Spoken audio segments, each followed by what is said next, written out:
Formal na magsisimula bukas ang Ramadan matapos kumpirmahin ng mga Moon-Sighting Committee na hindi nakita ang pagsibol ng buwan kahapon.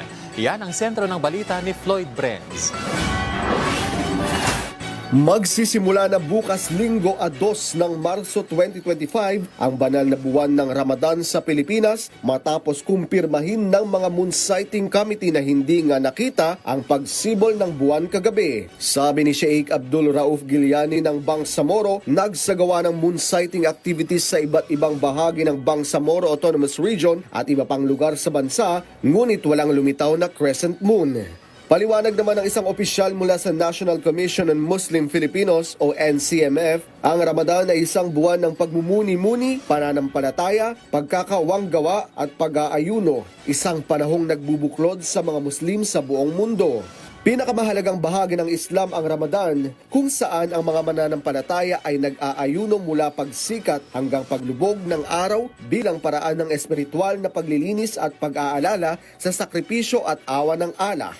Pinaka-basic na ginagawa sa Ramadan is actually yung pag-aayuno talaga. So we are focused on our daily prayers, reading the Quran, and of course, yung pagbibigay ng mga charities. No? Ito yung pinaka-importante na ginagawa mo tuwing Ramadan. Paramihin mo ang lahat ng mga magagandang gawain na naaayon sa Islam. Pangalawa, lahat ng gagawin mo ay dapat you are pleasing Allah subhanahu wa ta'ala. Dahil ika nga nila, no, without your prayers, you are not performing Ramadan or you are not performing the practices of fasting.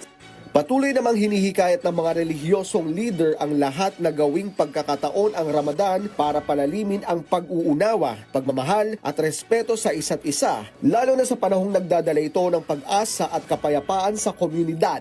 Samantala, nagpahatid ng pakikiisa si Pangulong Ferdinand R. Marcos Jr. sa Islamic community sa paggunita ng Ramadan. Ayon sa Pangulo, pagkakataon upang pag-isipan ng mas malalim ang ating layunin, ipamalas ang kabutihan sa mga nangangailangan at ipagkaloob ang pagdamay sa ating kapwa. Floyd Brenz para sa Pambansang TV sa Bagong Pilipinas.